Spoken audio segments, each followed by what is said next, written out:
Hello, everybody. This is your favorite cousin, L. Hut.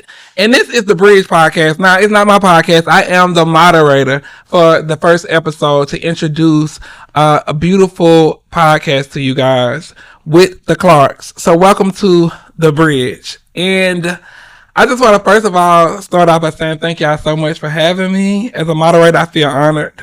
I feel super duper honored. But the people want to know. We want to know about the Clarks. And first of all, I am very curious to know what made you guys decide to start the Bridge Podcast. How did this come about? Wow, great question. So to be honest, it was absolutely my husband's idea. Okay. I never thought about it, never in my wildest dreams would I imagine doing this. But my husband mentioned it shortly after we got engaged. Okay. And so it's been conversations around the house ever since. And so now it's the time. Here we are. Okay. And what prompted the idea for you? Well, to be honest, it was an idea that was initiated by conversation while out in the community. Okay. Someone said to me, are you guys going to have a podcast? And I had never thought about it. And afterwards, I mentioned it to Rui. Okay. I love that. So, again, everybody know about the infamous Bridge wedding. It was featured in Essence magazine, correct? Yes. And so, I'm curious to know the story before the bridge, and I'm curious to know the people before the union. You know, because I know you both have your own respective career paths. You know, so who is Ruby and who is Kirk? Okay, great question. So I am a Birmingham native. Okay. I am a former attorney. I am an author, and now I serve as a judge. I am a mother. I am a new wife and a new first lady. But I'm really just a servant of God, here to serve God and do the work of the Lord. I love it. Kirk? Yeah, so I am from Louisiana originally. And I've always been excited about being raised in Louisiana, but I branched out to go to school in Virginia. Okay. And afterwards, I was called to a church here, and I pastored here for 17 years. And I eventually met my beautiful wife, Ruby. I'm a father, of course, as I've said already. I'm a pastor, and I teach classes in religious studies at Selma University and Huntsville Bible College. Okay. Look, booked and busy. But okay, so we like that. We love that for y'all. We love who y'all are. But people want to know the juice. We want some tea. How did Ruby and how did y'all meet? Okay, so I The real guess I'll story. go first. So we were introduced by a mutual friend. Okay. I was having brunch with a friend of mine, and he was Kurt's twins brother's college roommate. And he mentioned to me he wanted to introduce me to his friend who was a pastor at Sardis. I was like, a pastor at Sardis? Because I'm familiar with most of the pastors here in Birmingham, but I had never met Kurt or heard of Kurt. And so he connected us, and Kurt slid in a DM, actually. It goes down in the DM. Okay. Pastor Kirk. Pastor Clark. Is that your same? Well, I am story? not really sure I recall it that way exactly. Okay. But I do remember that my twin brother's suite mate said he wanted me to meet Ruby. And I said to him, oh, this is the lady whose picture used to be on the billboards throughout town. And I said, I would love to meet her. And so we met. And sometime after meeting, we began to see if we could date. And here we are. Okay. Yeah. Here we are. That's just the story. I mean, the bridge itself was an amazing opportunity for us to express our love in a public way so that everyone could see, you know, how beautiful love is and how beautiful love can be. Okay. So I love that.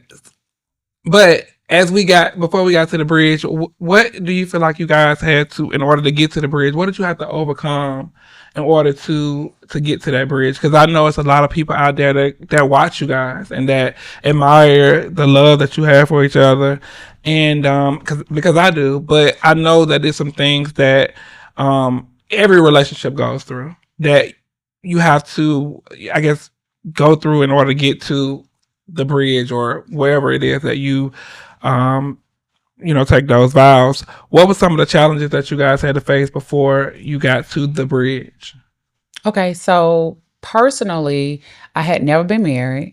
I was 44 years old when we married, and I was pretty much set in my ways. And so meeting Kurt, a man like Kurt, someone I had never experienced before, very gentle, very kind, very patient.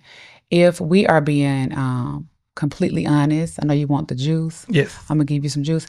I almost sabotaged this relationship. Not once, not twice, but several times. And so my heart, it is so deeply in love with Kurt because Kurt was so patient with me. He allowed me to go through just being all that I can be sometimes. Yeah. And because of my past, because of past experiences and failed relationships, past relationship with my parents, my father especially, I did not know how to identify a good man. Yeah. I prayed for a good man. I had a list, okay? I did all the things they said. I had a prayer like Sierra. I had everything. But when Kurt came along, he was almost just too good to be true. Yeah. So I kept thinking like, no, I'm waiting on the second shoe. Yes. Yeah. I said the other shoe has to drop. And so I was just nitpicking, and any little thing I could think of, I was trying to be ahead of him so that he wouldn't break my heart. I'd be able to get out before he break my heart. And so we went through a period of where we actually walked away from each other. We took a break for maybe 8 months or so. And so during that time, I was able to really lean in on my own personal development and growth and therapy and healing that I needed because I couldn't go into a relationship fully or a marriage especially fully if I wasn't healed because I would just bleed all over Kurt. I would bleed all over the situation. And so he was patient enough, he was gracious enough, and he allowed me to go through that. And so once we reconnected, here we are, But I just thank God for that time that I was given to just heal and be truthful with, all that I carried. Oh, Kurt, do you have anything? Kurt, I don't know. I mean, it sounded so mesmerizing. She did a great job. Yeah, she did a great job of summing it up. Yeah, no, but what I was gonna say was because I know that you got to the bridge, we had the roses up there, the red. It was looking good, but I'm like, I know it was something behind that before you got to that bridge, and I feel like that's an inspiring story because there's a lot of people out there who are, going through similar situations. Okay, so with you guys being in two different worlds, you're a judge, you're a pastor. I'm more so Ruby. What was your perspective of going into something like that after becoming the first lady, essentially? Like, just kind of shakes your world up a little bit. How was that for you? So, to be honest, I have always grown up in a faith-based space. Okay. And so church was not unfamiliar to me at all. I was very familiar with church and that space. And so my friends and I, we would travel all over the country for different conferences, for different church conferences and leadership conferences and things of that nature. And so deep in my heart, I can say to you that I always thought I would be a first lady. It was so deep that I almost would forget sometimes, but I almost thought, I could see myself in that role. Okay. I still remember my childhood's church first lady. She was beautiful. She had so many little sayings, and I just always hung on to that. And so, moving into this space or transition into this space as a first lady in real life is different than just thinking about it and wanting to be it. Yeah. So it's a heavy mantle, and I was just talking to Kurt the other day, I wear many hats, many titles, but that first lady title is next level. There's no handbook on it. No. That day on the bridge, I became a wife and a first lady instantly. Yeah. And so I had to like on the job training, you know. And so luckily the church that Kurt pastors is a beautiful church. They welcome me with open arms, and it has been a beautiful experience. And so I feel like over the years, God was pretty much grooming me and preparing me for such a time as this. And so I'm really enjoying it. It is ministry for me. My life story has always been ministry. And so now I get to do ministry with my husband every day. I love it. Okay, so I heard from Ruby about almost why Kurt was the one. Like you went through your season and you had to go through therapy and things like that. But Kurt, I would love to know from you, how did you know that Ruby was the one? Because essentially you're the one that got to put the ring on the finger. So that's the real thing here. Yes, yes. Well, I want to start off by saying this is my second marriage. Okay. And so I was married for quite a while. Okay. And after going through a divorce, it was painful. It was painful, but I always knew that love existed and that God intends for love to be experienced because God himself is love. And so I say that because I don't like the idea of people counting out love and saying that it will never happen. If God is love, God wants you to experience love in human physical forms. Absolutely. So I saw Ruby. I was mesmerized by her. I had an opportunity to meet her, never thinking that I would. And upon being introduced to her, as she said, we kind of met, and then we wouldn't talk. We didn't talk for about a year. And as fate would have it, we were permitted to reintroduce ourselves and to give it another shot, or to give it its initial shot in a real serious sense. And I knew she was the one because, in the words of my ethics professor at Virginia Union, I knew she was the love that my heart had to have. And so it was that. And I often would say to Ruby that, hey, I am a kind of a withdrawn guy. And there is no dropping of another shoe, And so we have gotten to be best of friends. Yeah. And we have the best of times together. Oh, I know, y'all. So much so that, so much so that sometimes it's almost a moment of forgetting that we are married. We are so close as it relates to being friends.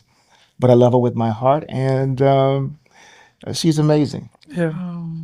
Ruby, I can't. If you, yeah, she's an amazing person for sure. I can see all of that. I really can. So Can I add one thing? So Kurt and I met while I was campaigning. So we couldn't date because I was very focused in, zeroing in on that. And so I just told him I couldn't date him at this time. Let me get through this. And so I guess that's why it took like a year for us to kind of reconnect. It was well into my, after the campaign season was over. Such a boss. A boss. I didn't need any distractions. I didn't know who sent Kurt. I'm like, Lord, come on now. Let me stay focused on one thing at a time. But I'm so happy Kurt was so patient. Okay. And so that's beautiful. I love that. So the bridge, the wedding. I remember seeing it. I wasn't familiar with you guys. Well, I was more so familiar with Ruby, like the name itself. I mean, because who wasn't? Who was not?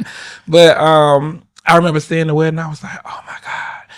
And I remember thinking to myself, I wish they would have invited me. I wish so. But it was a beautiful wedding.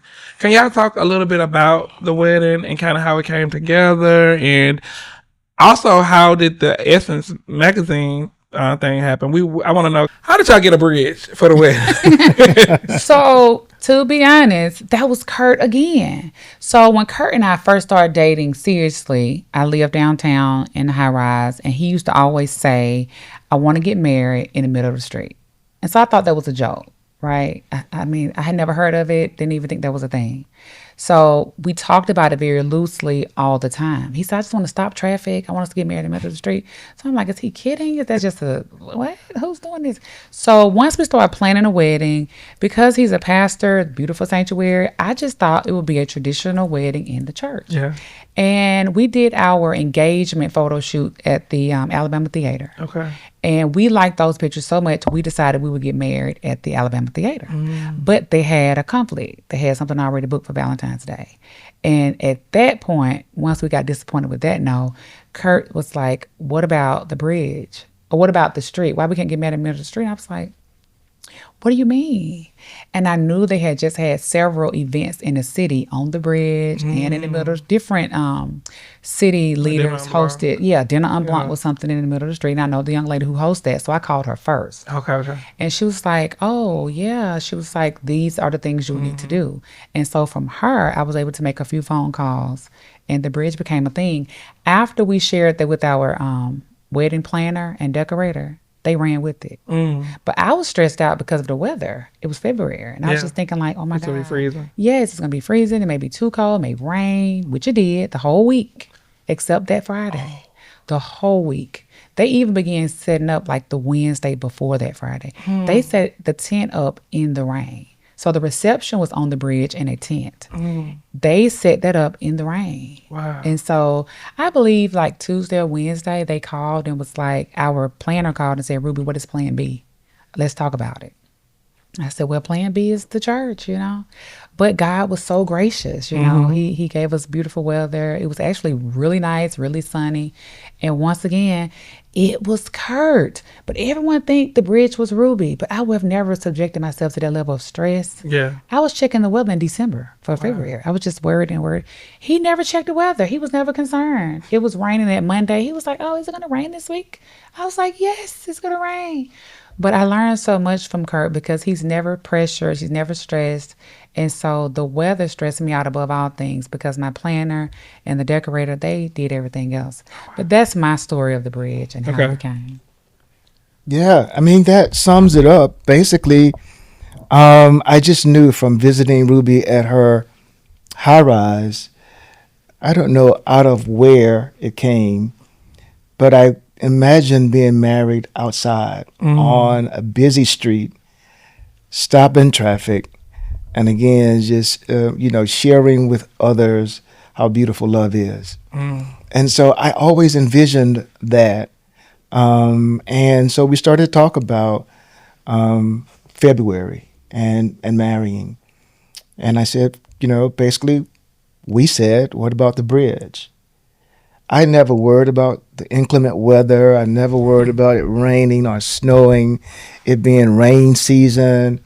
It's on my running route. I run every day, and every day I get to the bridge, I just kind of look over at it and just keep on running.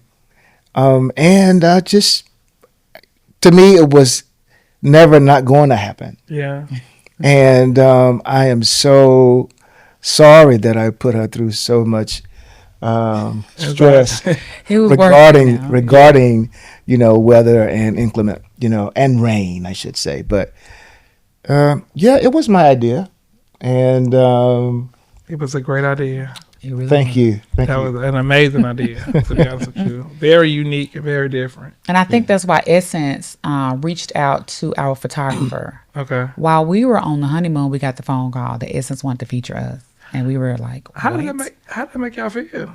Oh, gosh. I just couldn't believe it. I thought it was like a furtherance of God's grace, like reassuring us, like this is what we were supposed to be doing. Because Essence is Essence. Okay. It's legendary. Yes. I mean, everyone don't get an Essence feature.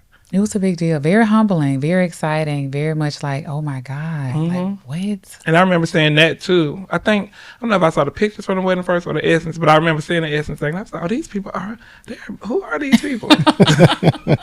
We your cousins. That is Clark's. These are my cousins. Yes. Okay, so, all right, y'all made it to the bridge, got to the bridge. Everybody got their stuff together. So y'all made it to the bridge.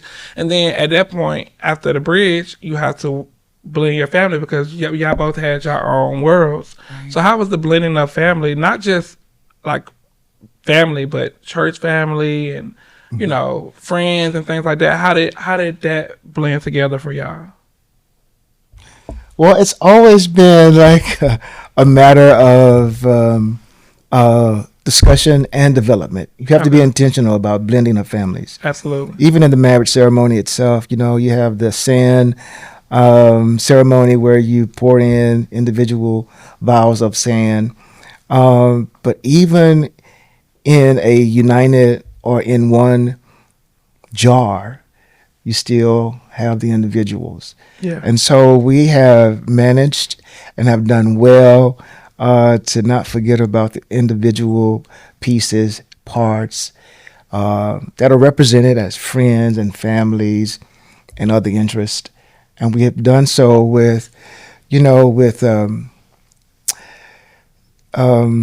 deliberate and with sensitivity Okay. to make sure that things are the way they're supposed to be. Okay. And things develop in the beautiful form over time. Okay. It takes time sometimes. I like that, Pastor Clark. That was a good one. I like that, Pastor. That was good.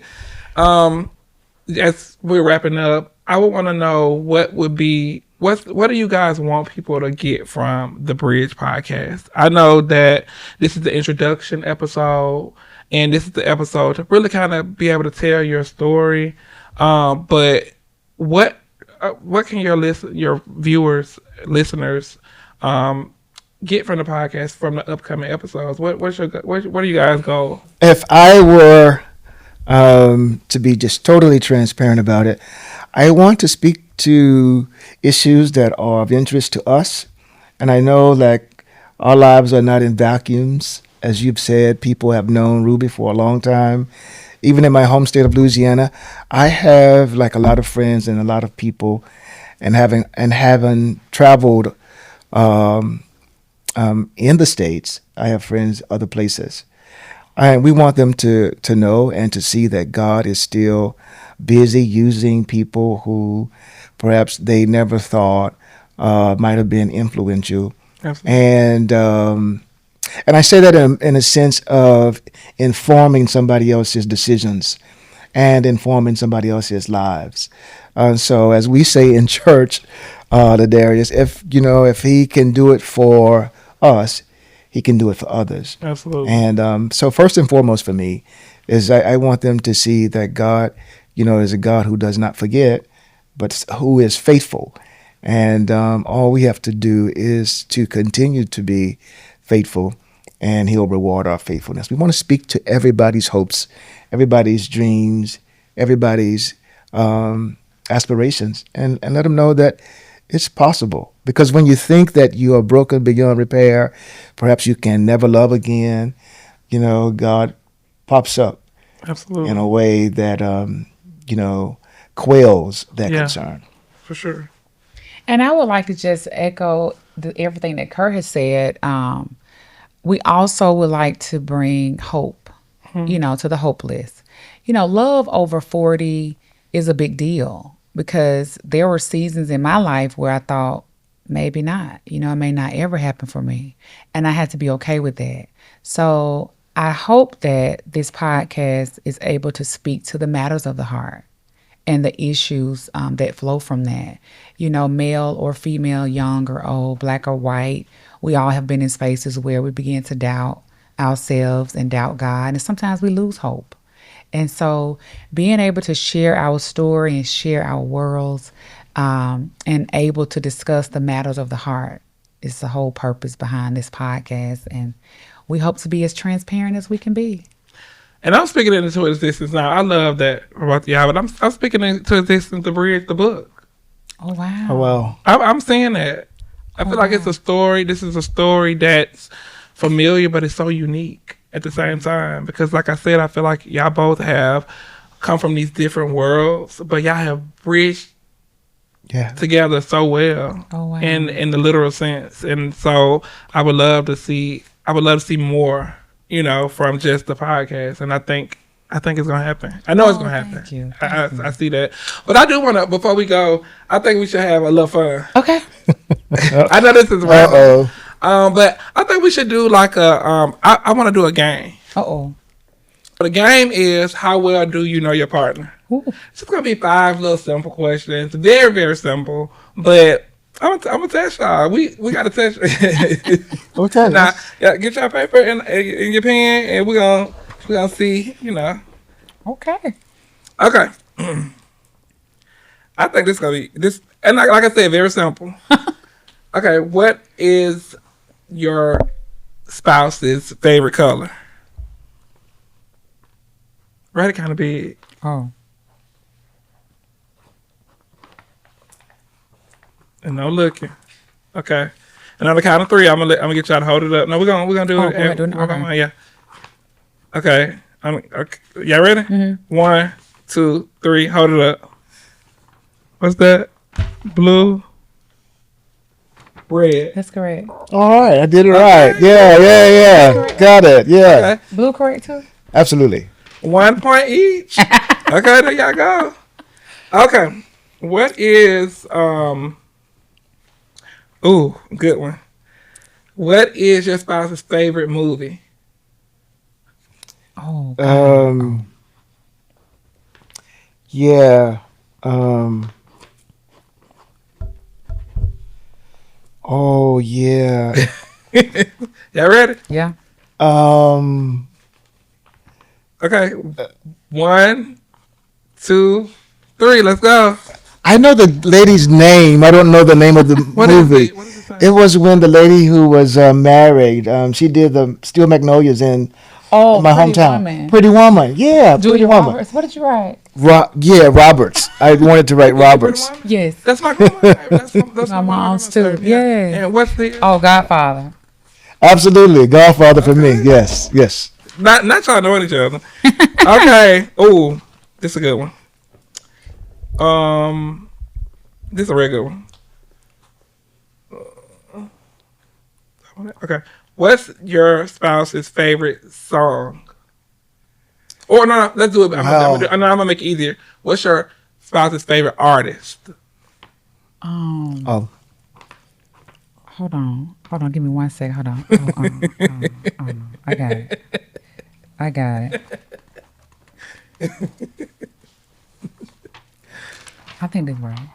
What does it say? T.I. I mean T.I. Is it Donny Hathaway? Oh yes, Is that he's correct? up there. Yes. No, Yes. no. I got it Wait a wrong. minute. I got it Is it wrong? No, Kurt, what's your favorite artist? My It favorite. is now. Yeah. Who is my alias? Who is my Hold on. Who is- Marvin Gaye? Marvin Gaye? Marvin Gaye. Marvin But Gaye. this was the song we danced the first dance to this guy's song. That's Right very already. special, but Okay, you- Marvin Gaye. I got it. I got Marvin it Gaye. wrong. But Kurt is in the lead right now. Okay, let me jot it down for future 1-0. references. 1-0. Okay. And we have 2 more. Mm-hmm. All right. What is who is your spouse's childhood or your spouse's best friend?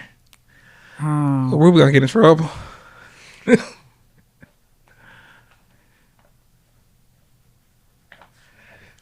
Oh God. This is for real.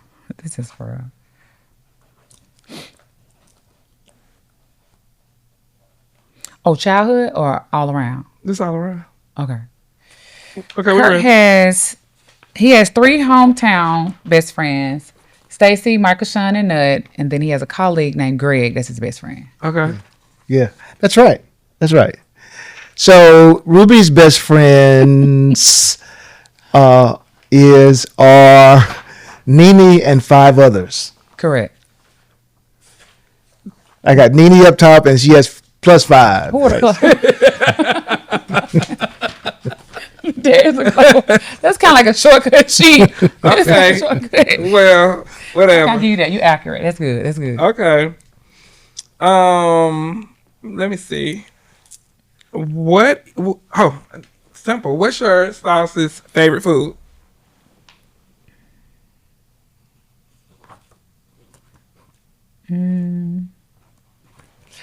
I'm just going to say, while she's still thinking, salad for Ruby. Correct. Absolutely, it is. Salad.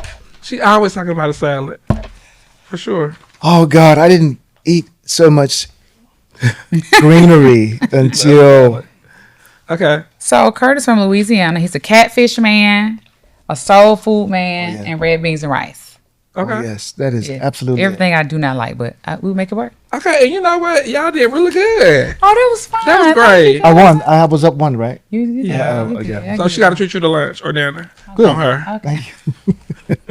I got it. I But got it. no, y'all, I enjoyed Oh, it that so was much. fun. Thank you for hosting. Okay, so first of all, I'm nosy. So I feel like I asked y'all a lot of stuff. Roll. Because I want to ask some deeper questions Okay. for real, like, you know, Okay. and then y'all can take it from there. Okay. But cousin want to know what the people want to know.